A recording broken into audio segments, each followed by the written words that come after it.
مرحبا بكم. سيروي لنا قصته في هذه الليلة الشاعر علاء الياسين. أهلا وسهلا بك أستاذ علاء. أهلا وسهلا ومرحبا بك أستاذ علي. جئتنا من الشطرة. نعم. بماذا يتميز الشطريون عن غيرهم؟ جميل. يعني الشطرة المدينة الحالمة على نهر الغراف، النهر الباسل الذي يجري جمال وشعر.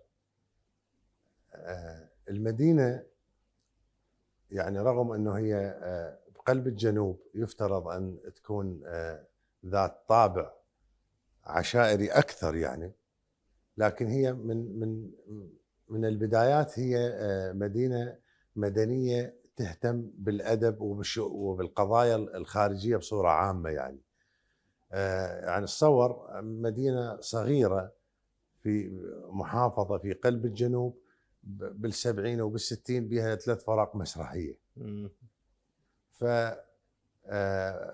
مقاهيها مقاهي خاصة بين مقهى ومقهى مقهى. مقهى للأدباء، مقهى للشعراء، مقهى للفنانين، مقهى يعني. وبالنتيجة تجمعهم المقهى الكبيرة هي مقهى الحاج عبيد، يصير في قلب المدينة. تلقى الجمال، كل الجمال موجود بها، كل الثقافات وكل الألوان تجتمع بها. فمدينة يعني ويغذيها هذا النهر، نهر الغراف يغذيها شعر، فبالتأكيد لازم تكون لها خاصية واختلاف يعني. وبها طور. نعم، الشطراوي باسمها طور الشطراوي. الشطراوي نعم. الشطراوي، وحتى يقال انه الصبي يعني من ولادتها، لان يعني رغم اني ما عندي معرفة كبيرة بالاطوار، لكن هذا ما اسمعه المتداول يعني. نعم. ناس تغني هناك بالشطرة. اي نعم. وما زالت. اي نعم. تعقد مجالس اي الغناء هناك بكاء.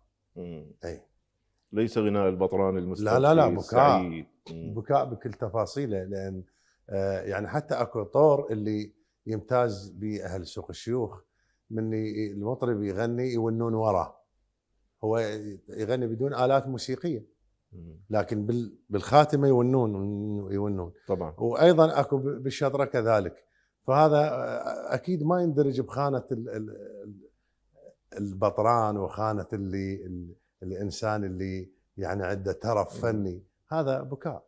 انت ولادتك شطرة؟ نعم، ولادتك والى نعم. الان؟ والى الان، رغم انه عملي وكل شغل ببغداد، بس بغداد. نعم. ما هجرت الشطرة؟ ما تنعاف؟ اي ما اقدر اهجرها. اي انا من النوع اللي يعني بصراحة يعني الانتماء بالتربة وبناسي واهلي. بالتاكيد هذا كل عراق عنده هيك، بس اكو نسب، اكو انسان ممكن ان يتجاوزها. يعني عندي صديقي كان يسالني الدكتور جمال ازبكي، يسالني شلون يعني تروح لبغداد وترجع. جمال الازبكي بمجرد ان اجى بغداد سكن بغداد، وانا بقيت هناك. بقيت. اي هي يقولون اكو مدن تلتصق بالقلب، لا ادري هل ينطبق هذا على الشطرة نعم ام لا؟ نعم ينطبق عليها. اي نعم. لان كل الوافدين اللي اجوها ما غادروها. يعني احنا عندنا احياء كامله، مثل الكرات، من اجمل شعراء الشطره هاشم فليح كردي. نعم. فيعني مدينه اللي يسكنها يحبها بصراحه. منو مشاهير الشطره؟ يعني ما اقصد فقط شعراء، نعم. خياطين، مهندسين، اطباء اللي القائم الطول وخاف بس اذكر لك يعني على وجه الشعر يعني، مثل عريان السيد خلف، زامل سعيد فتاح، الله، فايق عبد السعدون اللي يعتبر عراب القصيده الحديثه، اللي كتبها بشكل مختلف، كامل سواري. اما على مستوى المسرح فموجودين يعني هوايه كثير، طالب خيوم، حسين الهلالي، كثير الاسماء كثيره بصراحه. وكل شيء موجود هناك، الوجهاء والعشاق. نعم والمجانين. نعم. حتى قصائد، يعني كامل سواري كاتب قصائد على المجانين اللي بالشطره، لان لهم خاصيه، كانوا يسكنون في قلب المدينه يعني. ف يعني قائم الطول. ابرز المجانين اكو بالذاكره هناك؟ اي احمد، يعني هو من خلال قصيده ولا فايق عبد السعدون يقرا للشعر احمد نسيمه مم. يعني تحاك له القصص بان مم. اصل الجنون هو العشق. هو انا اريد اسال، هو ليش دائما المجنون يذبون على العشق انه تقبل بالحب؟ كان يعني اخو بهذا الوقت ماكو، ذاك مم. الزمن، ذاك الزمن إيه. فارغ من القضايا العامه، غير انه ممكن ان الانسان يقدر ممكن ان يتاثر باي قضيه من بعيد، لكن تاثر بسيط. مم. لكن مساله العشق لا، فعلا انا اؤمن انه اكو مجانين بالعشق، مم. لان كانت هو هذا المتنفس الحقيقي لناسنا، يعني مو مثل الان 1000 سالفه ممكن ان تلهيك عن الحبيبه. صحيح. ايه، هذا مجرد هذا الكائن، القريه الصغيره الموجود بجيوبنا الان مم. ممكن ان يلهيك عن اي شيء يعني. اما قبل ما موجود، الانسان يعيش في صفاء. ويعيش في صفاء الجنوبي، هو عاشق من عاشق ولادته. من الشمس، لها تاثير مم. وعاطفي ويبكي بسرعه. مم. إيه، واقعا هاي. بين المناطق الناصريه، احنا كنا نسميها الناصريه كلها، ذي قار نسميها هي الناصريه. الناصريه، نعم. اي بس انتم هناك اكو طبعا نعم. الشطره، سوق الشوك، نعم. كذا. هنالك يعني لا اقول تنافس، اي، تنافس على القصيده، تنافس على العادات، تنافس على التقاليد، تنافس على الصداره بين الناصريه، بين الشطره، بين سوق الشيوخ. هذا موجود هناك، وشنو منشأه؟ موجود وما اقدر انكره، لكن هو تنافس جميل يعني بصراحه.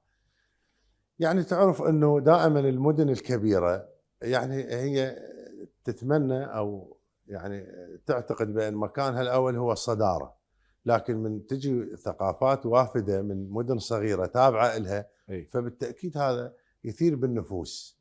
يعني القضيه اجتماعيه، مو قضيه انه مساله انه تحكي عن المركز او احكي عن منطقه، لكن ال الاختلاف حتى على مستوى الكتابه وعلى مستوى الابداع يعني ما يشابه. رغم انه مثل موجوده مثل سوق الشيوخ تشتهر بالابوذيه، الشطره ايضا بالابوذيه، لكن اكو مجال للقصيده، اكثر مساحه للقصيده والقصيده الحديثه. المركز بالناصريه من هواة انه رغم انه ظاهرا حسب المسميات الجديده القصيده الكلاسيكيه، لكن من تروح تلقى جمهورها عاشق للقصيده المفتوحه، القصيده الحديثه. والله صعب حتى يشكون بعض الشعراء، يقول لما اقرا بالناصريه ما يصفقون لي. لازم تقرا على هواهم، تقرا القصيده النص المفتوح. موجود هذا التنافس اللي بس اهل سوق الشيوخ دائما يقولون نحن اصل الشعر، احنا اذا اكو ممثل، هذا كلام على لسان كبارهم، يعني اذا اكو ممثل للشعر في الناصريه عموم المحافظه فسوق الشيوخ. يعني انا هذا الراي بصراحه ملتقي بمعظم شعراء سوق الشيوخ، لا يعتبرون الشعر الصداره للناصريه بصراحه. يعني هم مساله الابوذيه، لان حسين العبادي هو تنقل بين هاي الاماكن، بين سوق الشيوخ والناصريه والشذره، وهو اول من كتب الابوذيه. فبالتاكيد يعني موطن الابوذيه الحقيقي الناصريه والسوق الشيوخ يعني، وتتنافس معها الشذره على بعض الروايات. يعني هي الابوذيه يعتبروها دائما الماده الاوليه الخام اللي على اساسها تقيم المدينه شاعره ام لا؟ مجاميع يعني، اكو من يعتقد هذا الاعتقاد، واكو بهم نعم، واكو لا يقول الابوذيه ممكن صناعه، مو بالضروره ابداع. يعني الان تحول الى صناعه بعد ما صار الجناس مركب، ممكن اجيب لك جناس وترحم عليه 3 معاني، وهذا الراي انا مو يعني معاه، لا، لان الابوذيه هو لون جميل، وهو لون يعني لون تراث كان تتداول به الناس على حجم احزانهم وعتبهم ومحبتهم، وكان شبه الحوار الحقيقي. يعني انا حافظ مساجلات، الوقت ضيق يعني. لا مو ضيق، احكي مساجلات. اي يعني مو وياها قصص، يعني مساجلات كبيره كلها تنحل قضاياها بالابوذيه. مثل يعني هي اكو خصوصيه للمدينه، مثلا الديوانيه من تجي فيها كبار الشعراء اللي كتبوا النص الحديث، لكن الطابع هو الدارمي. شاكر السماوي وعزيز السماوي من شعراء القصيدة الحديثة المبدعين، لكن الشائع يعني الدارمي ديوانية. هي الديوانية بس بيها هم علي الشباني، شاكر السماوي، الشعراء بالقصيدة اللي أخذوا مساحتهم قصيدة النص الحديث، لكن اللي شائع على الديوانية الدارمي. فهاي مرات هاي الصبغة تجي ما يصبغها المثقف، لا، تصبغها عامة الناس، لأن التداول عند عامة الناس أكثر من المثقف.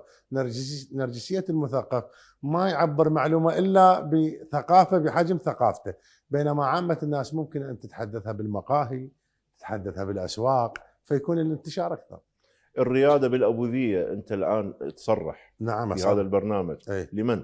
الناصرية. ناصرية. نعم. في أي مكان من الناصرية كلها؟ لأن احنا ما عندنا شوف، اكو مسألة أستاذ علي، أنه احنا إلى الآن ثقافة شفاهية، إلى الآن ثقافة محكية ما مدونة. يعني اكو تدوين، لكن تدوين فقير. يعني احنا مرات بفترة مراهقة الكتابة كنا ندعي الشعر الشعبي والشعر، لكن هو الشعر الشعبي مادة حديثة بالترتيب والكتابة، يعني مو مثل الفصيح داخل بعمق التاريخ. احنا يعني على المسموع والقليل ما تيسر من المدون، الناصرية تتصدر الأبوذية بلا منازع. بلا منازع، هذا قطعا. يعني مو هذا حتى لا يفهم، لأن احنا بالنسبة لنا عندنا فن الفهم شوية قليل، يعني بمجال اي، يعني بمجال الادب الشعبي. لان هسه من يسمع ايش تصريح يقول لك هذا احسن، لا، هذا تاريخ حقيقه، انه هاي موطن الابوذيه. لكن اكو طاقات ابداعيه بمحافظات اخرى، اكو لا تخلو، يعني ما لها علاقه، اكو طاقات جميله جدا. اعطيني 3 ممن يتصدرون كتابه الابوذيه من الشعراء الذين يعجبونك من الشباب الان. من الشباب؟ والله بصراحه يعني ما اريد اهرب من بس يعني انا ما متابع الان للشباب، يعني الابوذيه ما يعني. متابع. إيه؟ 3 من اللي يتصدرون الابوذيه في ذاكرتك على مدى التاريخ. هاشم فليح. هاشم فليح. نعم. وثامر الحموده. وعبد الواحد الهلالي. شو يقول عبد الواحد الهلالي؟ عبد الواحد الهلالي خلي ابدي لك بالاحبه يعني. يلا. إيه؟ يا اللي تحب انت. مثل هاشم فليح يقول: من مثل بدليل اثرت وانته، على البيه الجمال انوجد وانتهى. خلي ما دراش يلوم، وانت تدري ايش بيك قمت تلوم بيه. الله. هذا صعوبه من كان الابوذيه صعب، لان كان الجناس مفرده. الان بعد ما نبذا، يعني هاي المفرده استهلكت، بعد ماكو مفرده واحده. الان بداوا يستخدمون الجناس المركب، واللي هو باعتقادي انا، اكو ناس تعتقده صعب، لا سهل، من كلمتين.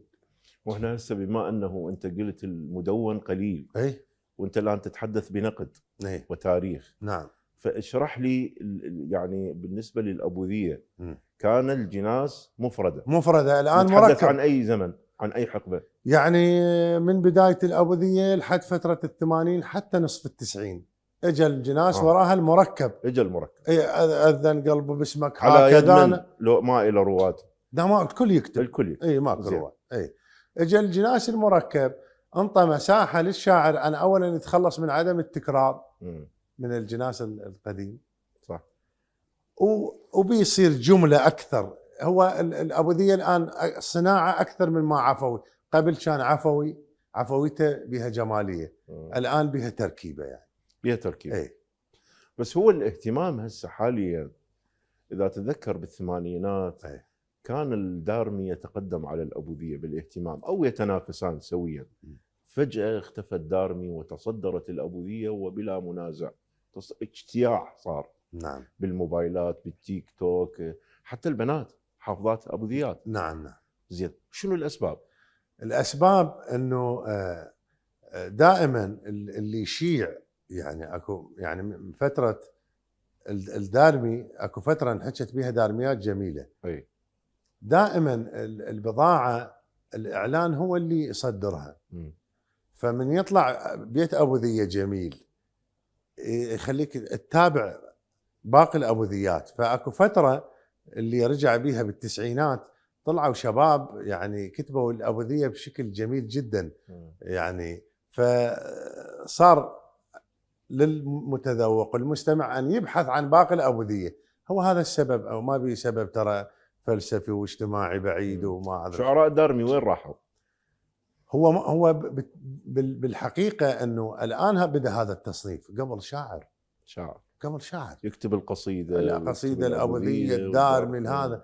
الان مع تطور السوشيال ميديا والقريه الصغيره والحداثه والتخصص، يعني قبل عندنا طبيب عيون، الان طبيب عيون قزحيه، أنا اصبحت يعني عدوى الى باقي الاشياء وباقي الفنون، فصار شاعر ابوذيه، شاعر دارمي، شاعر قصيده. بالنتيجه هو احنا كلهن نكتبهن يعني.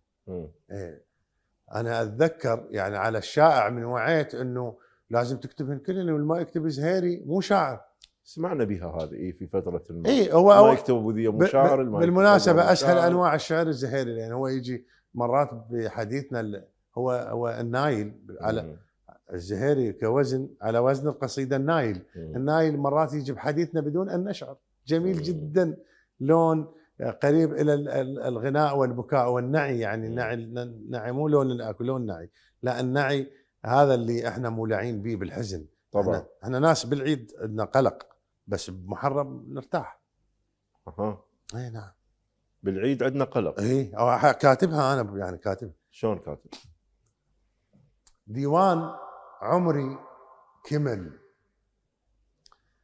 ديوان عمري كمل، ما باقي بس الاسم، لو ورده لو شاجور.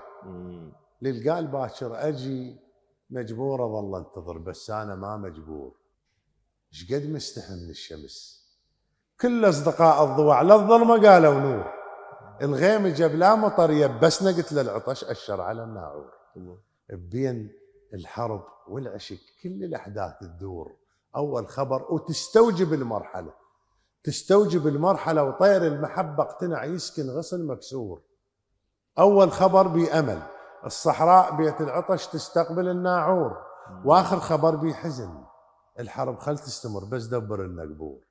ولما نرجع ليش رجع جايب لي شجره رسم ما تعرف العصفور، افتر عليه يعترض بالقاع، يمشي العطش بس يوقف الناعور، ووصاني لما مشى ينباق حزنك ترى حط على جرحك سور، وقال لا انا اريد افتهم، بالعيد تشبع قلق ترتاح في عاشور، لازم سرع للحزن فرحان جاك الدور، منين انت من يا دمع، من القصب لما بكى ومن دمعه صار الهور، منين انت من يا ذنب عابد سكر بالهوى يصلي الصبح مخمور، منين انت من يا جرح غنى الدعاء الصبح من صوته يطلع نور، انت بن عاشق، انت بن عاشق صفن شاف السما بلا جنح صعد احلامه طيور، مجنون قبل الحرب شال المحبه علم بالقفص حط شاجور، قال انتصر وانتصر والغبره من انجلت، الشجره بيها جرح واستشهد العصفور.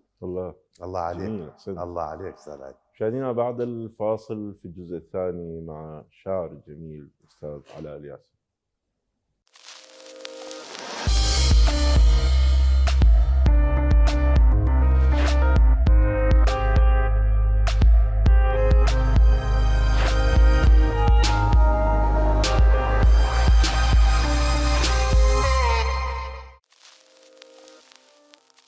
مرحبا بكم من جديد في الجزء الثاني من قصتي. يجدد ترحيبي بك استاذ علاء.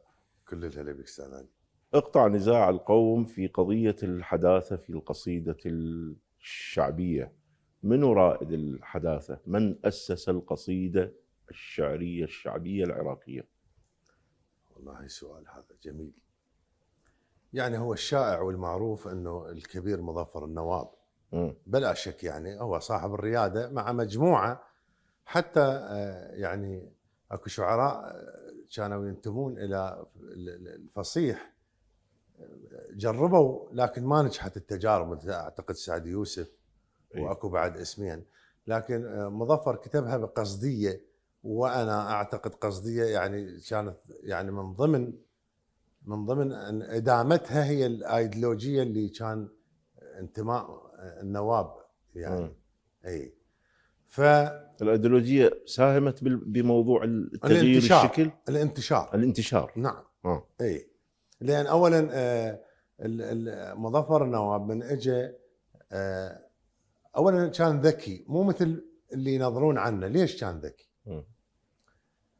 من تجي المجموعه مظفر النواب تلقاها بالشكل قصائد كلاسيكيه مربعات. صويحب من يموت المنجلي داعي كأي قصيدة، لكن هنا المضمون والأسلوب اختلف. دخل التكثيف والصورة الشعرية داخل النص.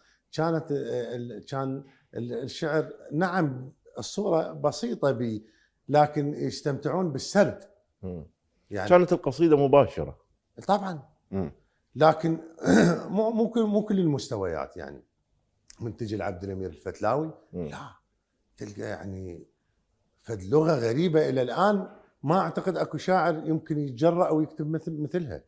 نعم، لكن اللهجة الشعبية بتغيراتها مع الزمن اللي هي مو مثل الفصيح، ما ممكن أن تحافظ على هويتها الحقيقية باختلاف الأزمان. يعني بالسبعين أكو مفردات الآن اختفت، بالثمانين اختفت، بالتسعين الآن. فهذا ايش راح يخلي؟ هذا طبعا ما راح يمنح الخلود باعتقادي. يعني هي قراءة انه للشاعر الشعبي فقط انه يبقى باسمه، لان عريان بوقته كانوا يقولون عنه مفرداته طبيعية، واذا نسمع بالتسعين وبال2000 يكتب حشة ويكتب يعني مثل ام عريف بوقتها كانت متداولة اللفظ هذا مال البندقية.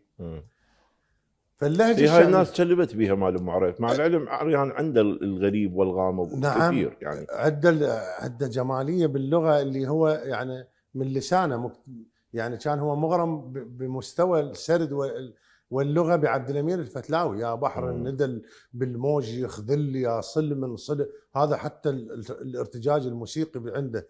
هو أيضا كتبها بعد لظ تحاين المودة وليك روح تحن. هسه نحكي عنه، بس نحكي عن مظفر النواب. نرجع. اي مظفر يشرح الحداثة عكس ما كتبوا عنه. مظفر الحداثة عنده انه هو أن تكون وجهة نظر او رأي بالواقع اللي تعيشه. ممكن القصيدة ان تكون يعني موجهة كل عدساتها كل كاميرتها باتجاه الوضع اللي جاي تعيش به. القصيدة موقف. احسنت. وممكن ان تتناول مواضيع اخرى. يعني تعرف انه كان الشعر متوجه للعتب والغزل، يعني اتجاهات معينه، لان ما يعتقدون انه اذا عبر هاي المسافه يصير شعر تعليمي او يصير مقاله فلسفيه او يصير. لا، مظفر اجى دخل بها هذا الشحن على هاي الموسيقى بمساعده طالب القروغ اللي صدر له بعض القصائد اللي هي لو يعني من تكون بالإلقاء ما أعتقد أنه تأخذ مساحتها بقد ما صدرها، مثل البنفسج، مرينا بكم حمد. يعني ذني أكو قصائد أخرى اللي مرينا بكم حمد بعيدا عن اللحن والغناء والصوت. شو تكون؟ يعني قصيدة عادية. قصيدة عادية. نعم. إبداع مظفر بقصائد يعني كثيرة، لكن الشائع دائما يشيع البسيط. يعني هسه مو على مستوى مظفر، على مستوى القاطع وعلى مستوى عريان وعلى كل الاسماء اللي اذا تذكر لي جنابك اي اسم راح اقول لك شنو الشائع له وشنو الجميل له. بس انت قلت شيء مهم. لا ادري، يعني تعتقد انه طالب القرغلي او الغناء عموما خدم ايضا من العوامل المساعده لانتشار شعر النواب واسمه؟ لا، هو طبعا جاء بعد سلطه الاسم. تعرف انه اذا صارت سلطه الاسم الجمهور يتقبل منك كشيء. صارت السلطه لمظفر النواب، لكن القصائد ذن اللي وصلهن مثل هسه تسمع يعني يذوبون بالبنفسج. من خليل قيها مظفر مو مثل من توصل له بصوت وشجن ولحن جديد، تختلف يعني. طبعا. نعم. فقلت لك هو الشائع البسيط. كاظم اسماعيل قاطع من هسه اي واحد تلزمه يقول لك زعلان بس يا زعل. صوت كريم. اي بس زعلان من القصائد الجميله لكن بسيطه. ثيمه كاظم اسماعيل قاطع سفره مجانين، هاي القصيده العملاقه. طبعا. عريان السيد خلط كذلك عنده قصيده اللي شائعه، لكن قصيده هلي هي القصيده اللي تحمل مواضيع. فشوف دائما اللي صعب واللي هذا تلقاه مركون، لكن البسيط هو اللي يشير. نبقى في مظفر النواب. نعم. هل هو شاعر شعبي أكثر مجدا أم فصيح؟ الشعراء الشعبيين يعني يدرجون ضمن خانة الفصيح. والفصيح أنا يعني حسب الآراء، ما أي. أقدر يعني هاي النسبية اللي أخذتهم يجيبونه على الشعبي، ما أعرف ليش. مع هاي الشهرة اللي حصلها هو مظلوم يعني. مظلوم. نعم مظلوم. لأن الشعراء الفصيح قلت لك دائما يذكرونه أنه هو شاعر شعبي، والشعراء الشعبيين دائما يذكرونه هو شاعر فصيح. بينما هو الرجل هو المؤثر باللونين. أنت ما التقيت به؟ لا ما التقيت به لا. بس التقيت بعريان هواية كثيرا يعني. يعني حتى ذكرت. أي القصائد كان معجبا بها عريان سيد خلف لك؟ دمعة خارطة، وهو اللي سولفها باللقاء كان يحب الومضات يعني. سولف أكثر من مرة، سولف تشرب غير صوتك، وصار أنا نقاش عليها يعني. لأن هو من قراها باللقاء تسمع. قلت له مثلا أنا أقول تشرب، قال لي ليش تشرب؟ قال لي أقراك يا ومضة صغيرة. أي. تشرب غير صوتك إذن ما يصير، وعيد يوم لو صوتك إجاني، كون الصوت بتشفي اللزم كون، وأجيب الصوت من حقك لذاني. هو قراها تسمع. قلت له تشرب، قال لي ليش تشرب؟ قلت له السمع الإذن ما ممكن تعجبها تسمع أي صوت، لكن من تشرب بس تشرب لين عطشانة. قال جميل جدا، المرة الجاية اقراها تشرب. إيه. وقصيدة دمعة القراءة أمام عريان السيد خلف شيء صعب؟ مخيفة. نعم. احكي لي التفاصيل، انه شلون اول مره قريت؟ اول مره ما يعني كانما شيء يدور بي يعني قدمني فلاح الياسين اللي هو صديقه جدا. وعريان من كان يجي للشاطره يعني يجي بيتنا. اي. من يعني المعجبين جدا بثقافه ونقد وفلاح الياسين اخي الاكبر. نعم. فقدمني له، ما اعرف شنو اللي يرجف فيه، كله ارجف يعني. مو بعد ما كان عريان. كانت جلسه خاصه ببيت؟ اي بيتنا. بيت. اي. يعني عريان مو بعدين صار متاح، بالبدايه عريان اسم ما تعرفه حتى شكله. يعني عريان. المراه تعرفه والشايب يعرفه، هو الاكثر انتشارا واكثر شهره واكثر يعني، وصاغت عليه الروايات والاشياء. اي فقلت لك اول لقاء وانا بعدني يعني شاب يعني ما اعرف شنو اللي يرجف بيه، كل ارجف يعني. اي ورا سنين من التقينا. اي كان عنده برنامج فبتنا ليالي، انا استنزفته بالاسئله بصراحه يعني. لان كنت اعتقده من الشخصيات التي لا تكرر، مو بالشعر، الشعر ممكن يعني مستمر، لكن اكو ثيمه، اكو ناس، اكو رموز ما ممكن ان الزمن يكررهم يعني. اذا يريد يكررهم اجزاء مجزئين طبعا، جزء في علاء وجزء في استاذ علي وجزء يعني. ومو يقول انت محظوظ وتكون معاصر لهذا الكبير. اي احسنتي. ففرصه استنزفته بالاسئله. يعني قرأت له ما اكثر من مره يطلب من عندي قصيده دمعه خارطه. خلينا نسمعها يا ان شاء الله. هاي من القصائد القديمه يعني. ياهل قال لك للدمع ظلت عين، وانت تقول لي دمعك ليش نشفته؟ عمر ما ينحسب وسنينه تجري دموع وابكانا على واحد عمري ما شفته، مذنب بالعلن شيما لعنت ابليس واكفر بالذنب بس روحي عاشقته، اعمل ملح كان يدور على جروح، عفت جروح غير الجرح والصلف، انا مدوخ انا شلون ما ادري شلون، لا احب نصياح وارفض السكته، وشينكته الزمن سوانا للباقين، ما احب الضحك وابكي على كل نكته، موجوده الشمس وانا لح على الفانوس، وفانوس النهار الناس لابسته، وشي قلت القفص ارحم من الصياد، كل طير على غصن النوم ما شفته، ضميري من التعب خيرته بيني وبين، قبل يصبح حزن بس ما قبل نكته، ما عندي قلب وابكي على كل شيء يصير، ابكي على الورد شي فقد منزلته، وابكي على الوقف بالسرى وما مشوه وصل يم السرى وغيره الاخذ قصده، وابكي على اللي يعذب روحه لما مات طب الفاتحه وما يدري فاتحته، وابكي على اللي يشق الخارطه ومرتاح ونسبيته وضميره بوسط خارطته، وابكي على اليتيم الباع في الرارات ويكتله القهر من تحت مدرسته، وابكي على الطفل لعابته البارود يكره كل حمامه التفقع عاجبته، وبكان على روحي ايش قد نطرت حمود واكل كل الوطن من لا هلا بجيته، لا تقل له حمد وتجيب طار حمود من لحم الوطن كل من اخذ حصته. الحضاره المنصدق ما تعني كوم احجار، كون الوطن كل الناس عاشق. الله عليك. ايش قال عليها عريان بالضبط هاي؟ يقول مؤلمه. نعم. كان معجبا بها. نعم جد، يعني انا قريتها له اكثر من 3 مرات. كل ما نصير لقاء، يعني اخر لقاء كان بفندق بابل، كانوا يما ضيوف ايضا طلبها من عندي. لماذا بعض الشعراء او الكثير منهم يقولون خصوصا من هذا الجيل اننا متاثرون بكاظم اسماعيل القاطع، قلما ونادرا ما ترى احدا يقول انا خرجت من معطف عريان السيد خلف؟ هذا كلام مو صحيح، يعني هذا من باب الشهرة. اخو كاظم اسماعيل القاطع شاعر من الشعراء الكبار يعني بلا شك، لكن الكل تاثر بعريان دون ان يشعر، حتى اللي صرحوا. ليش؟ لان احنا اذا نرجع التسلسل والفتره الزمنيه اللي مر بها الشعر الشعبي، مر بفترات تكونت بها الوان. مظفر النواب احنا اللي قبل شويه تحدثنا، من اجى فكك القصيده الكلاسيكيه وجب هذا اللون الجديد. طبعا هي تجربه منقوله، اي نعم منقوله من الشعر الفصيح، من الشعر الاوروبي، لكن هو صاحب الرياده وهو صاحب الفكره.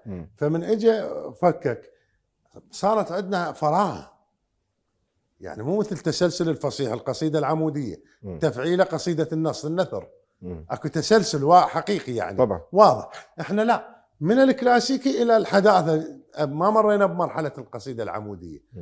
فالقصيده العموديه هسه خو بعض اللي يكتبون الحداثه يشكلون على عريان، يقولون ليش رجع لنا القصيده؟ هذا شعر ما اقدر اغير هويته، ليش تلومه؟ انطاني موسيقى وانطاني جمال وانطاني صوره.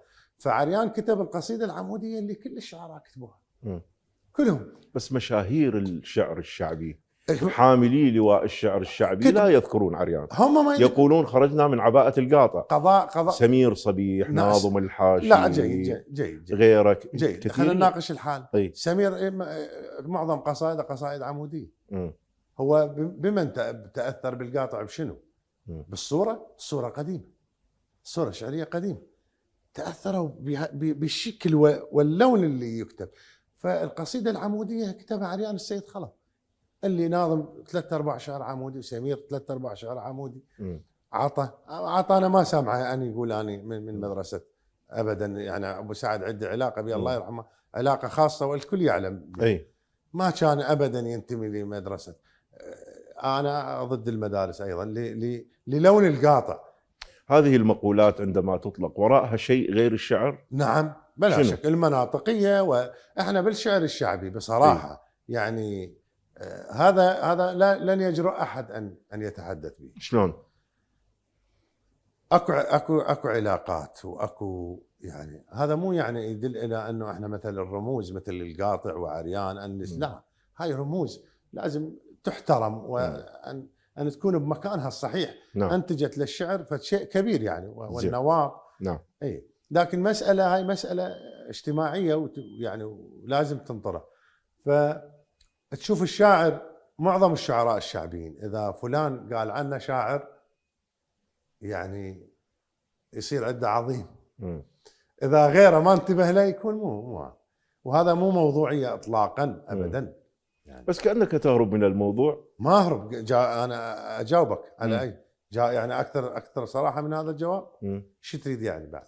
انا اريد اقول انه اكو بالموضوع هذا عندما يتكرر وعندما يؤكد عليه من قبل مشاهير الشعر الشعبي شيء غير الشعر، هناك اشياء مخفيه طبعا. اكو خلافات.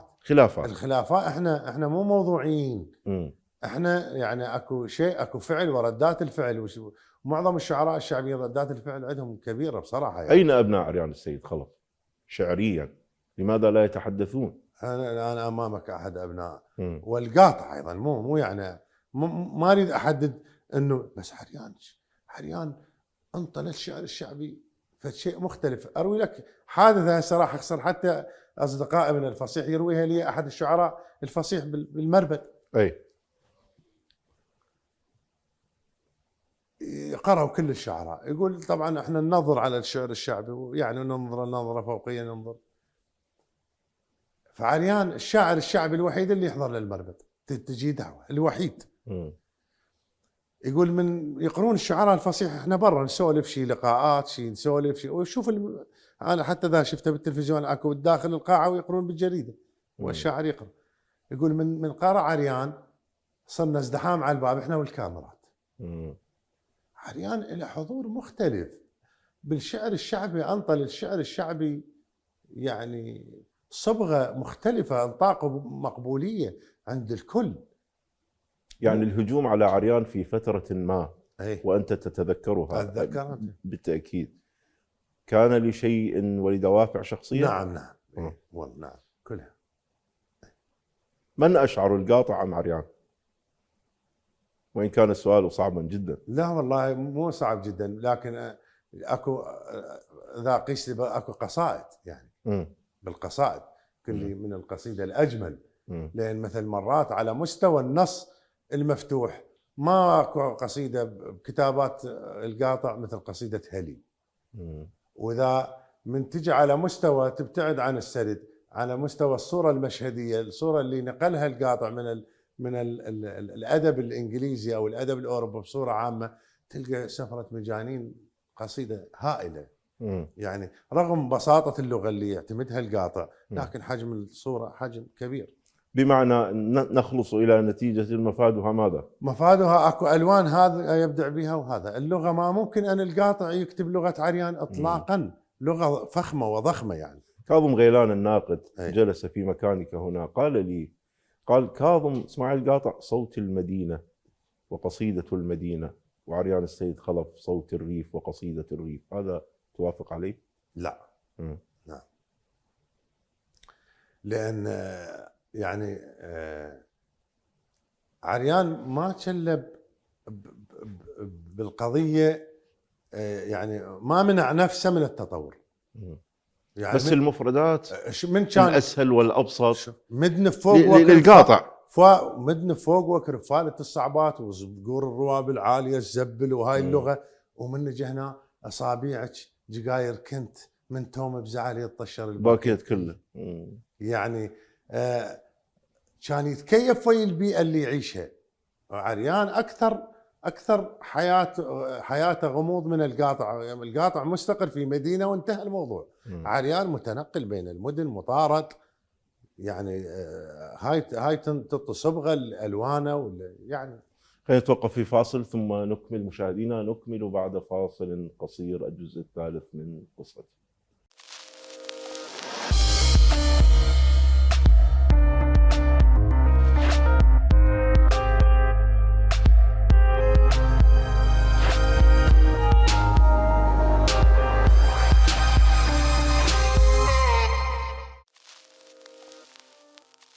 مرحبا بكم في الجزء الأخير من برنامج قصتي.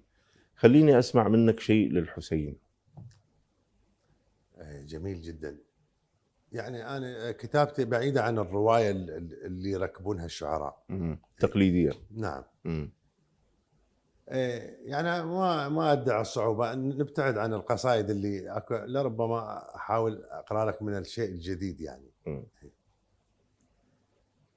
دوم يفيض ذكرك كبرياء وماي. دوم يفيض ذكرك كبرياء وماي، كل ما عطشت الدنيا على ماي الذل. اش ما نصبت الدنيا عشوش للنسيان، طير محبتك فوقاها ما ينزل.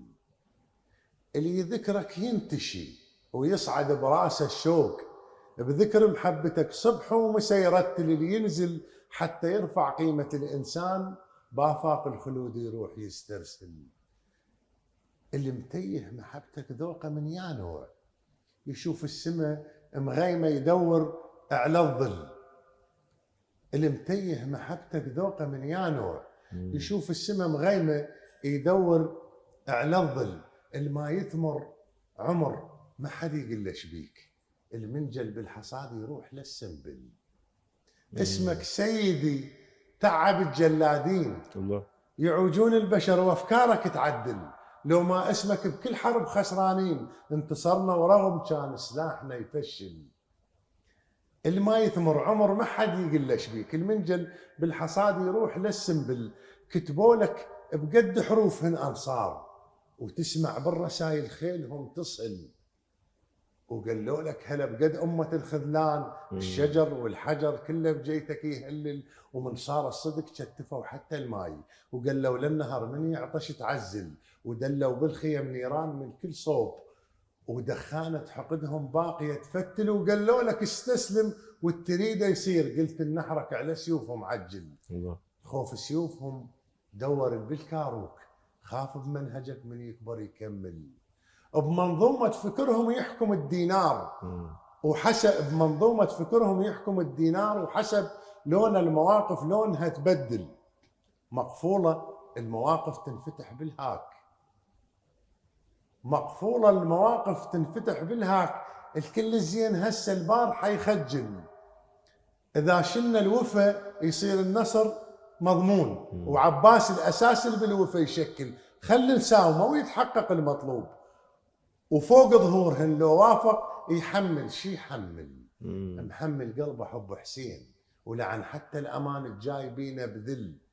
الثبات اللي على الموقف يكمل بعباس، الثبات اللي على الموقف يكمل بعباس. بقد قوة ثبات السيف ما يقتل، ما ينزل الحكم بندعي هيهات. عباس الفخر بس عالجرح ينزل. الله. محبتك علمتني شلون أشوف الناس، ما يعنيني صوت البوق شي يحلل. اللي يعبر التين يروح للزقوم، أعرف بالضبط أفكاره شو تمثل. الرعية تروح فدوى لحضرة السلطان، وبوجهها القبيح الحاشية تجمل. والكتاب تكتب نص مقدس بيه، وما مسموح لك من يخطأ تعدل الأقلام. الأقلام اللي حبرها حكاية السلطان لهسه على العقول الفارغة الزبل. وانت حسين تبقى مشرف التاريخ، واقلام المجد من صفحتك تنقل. الله. الله عليك. سنت. سأسألك سؤالا واضحا مباشرا. نعم. هل أنت الآن رائد القصيدة التي تحتمل التأويل أو القصيدة التي فيها فلسفة؟ أنا لا أدعي كذا، لكن أتمنى أن أكون كذلك. بصراحة أنا يعني أتجه هذا الاتجاه، لأن أعتقد أنه الشعر يعني بالستينات بالخمسينات مظفر يقول كل حرير الله حكيته وياك وتقول لي خشن. والآن احنا نرجع للمباشرة، فيفترض أن يكون أكو طفرات حقيقية باكتشاف الجمال، وأن يوضع بقوالب الشعر بصورة عامة، وأن يكون الرمز والفكرة والفلسفة. القصيدة الشعبية يجب أن تنهض من جديد.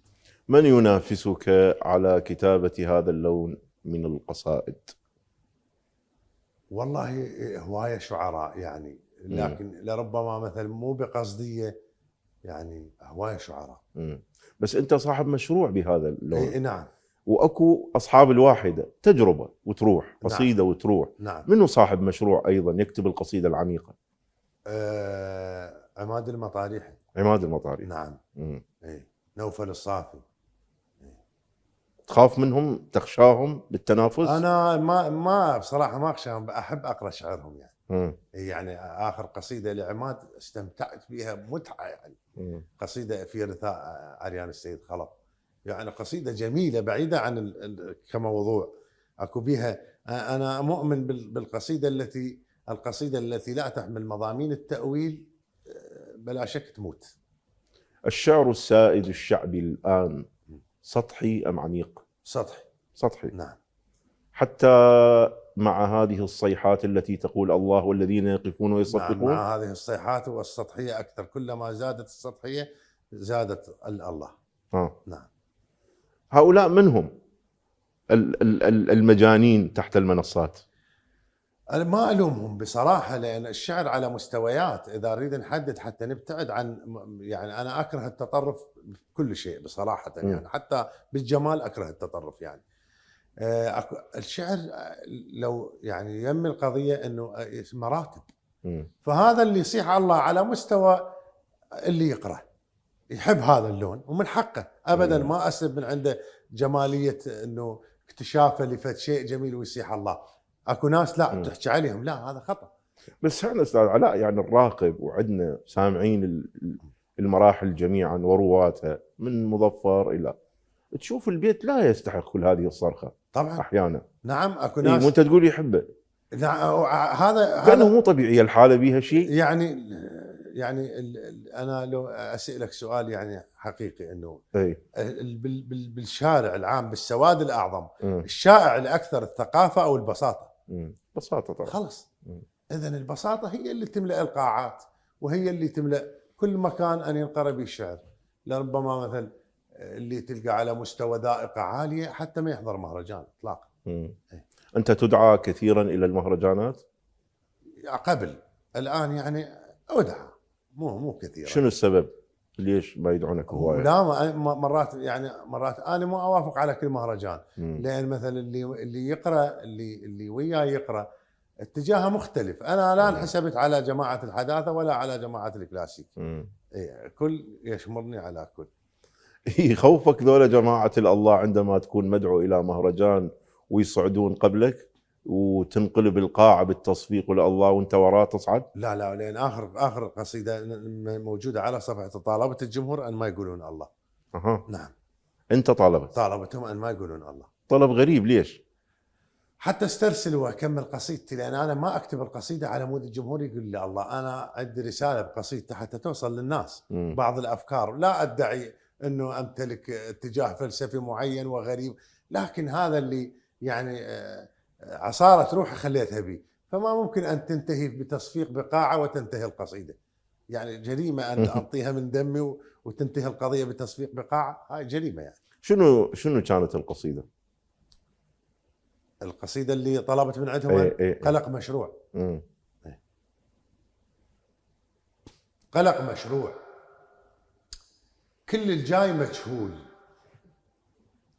وطن للحزن صاير مضرب امثال، دخنه وكثرت علينا المفاهيم ونزرع بالمشاكل راحة البال.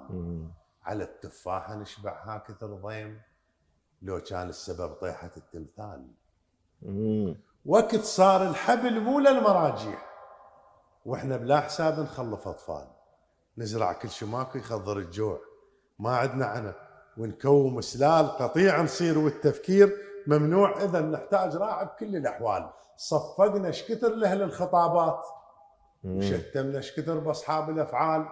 الخطبه بالسوالف مصدر ازعاج، ترجمه الخطب بذله العمال. الله. صوت الحكمه نشز ما فهمنا، بس يطربنا ذاك القيل والقال. لا احنا افتهمنا القيل شيريد، بس القال خرب روس الاجيال. متفقين لازم نختلف دوم، نتعارك قبل ليصيح حلال. عجبتنا الحرب ما نعرف نعيش، بعنا ارواحنا استوردنا كتال. لو ما العطش بينا من الزغر كان تلقانا ضد فكره الشلال. ولا يغرك سرع على صفوفنا الروح، المعلم بيده عصا صرنا عقال. وطب ابليس سد كل الفراغات، عبرنا وحط بذرته بروس الاطفال. وشاعرنا المعظم عظم ابليس، وقلنا الحفره اهلك كانوا جبال. وابو الجلاد لازم عنده تاريخ، ما صاعد لقصبه وصار خيال. براي المستشار انتشى جلاد، حفاظا على السلم كثرنا الحبال. نعم هذا وامثال الهجمه والبيت، ومن هالمال عبوا وحمل جمال. ورجعنا احنا وانتم والوطن ضاع. اختلفنا وندري بالتاريخ محتال. لا انا اللي قلت بيناتنا اخوان، ولا انت بعقل سكت الاشكال. وانت الفاتح البيبان بالليل، وانا سلمت امر بيد دجال. حبك للبلاء بالقفص منصوب، وصوره واقعك يشرحها تمثال. تستمتع بصوته وهو مسجون، من غرد البلبل يمك شقال. الحزن بس على الفقير اللي مشتهي يموت، اللي عنده فلوس باكر يشتري هلال. بالغابات صوت المعدة قانون، بفرض الجوع كل القيم تنشال. والحكي الصدق تطرب له الارواح، صوت الغيم بذن الصحراء موال. الله جميل. الله عليك. والجمهور ما التزم. لا اكو طف. لا اي قصيده عظيمه. الله يسلمك. تستحق التصفيق فعلا. الله يسلمك. وين بقصتك اذا ترويها لشخص ما يعرفك، تقول له هنا انا ثبتت موقف، دافعت عن الشعر، ما ساومت ولا مدحت؟ انا بكل قصائدي ابدا لان انا يعني انت لست مداحا. ابدا ابدا، يعني يعني من المعروف في زمن الحائط الى اذان، ومساله المقص الرقيب والاذن والمتفحصين. كتبت قصيده انا شاهد من عندها، يعني بعد لا تحكي بال97 وضح بالاشارات واشر لكن برقه ونعومه. انا بالنسبه لي بعد ما نام خاف اعلم حلم ضد الحكومه. الله. نعم. هذه هي القصيده اللي نسبت الى عريان سيد خلف؟ اي فتره نسبت لحريان وفرحت انا بيني وبين نفسي يعني. لان خلصت من الملاحقه. نعم. نعم. قصيده تودي للموت. اي نعم. الحديث معك جميل والوقت انتهى. شكرا جزيلا لهذا الحضور البهي والمضيء. اتمنى لك كل التوفيق. الله يسلمك. شكرا لك. قصص المبدعين تروى دائما من الرابعه. هنالك المزيد. الى اللقاء.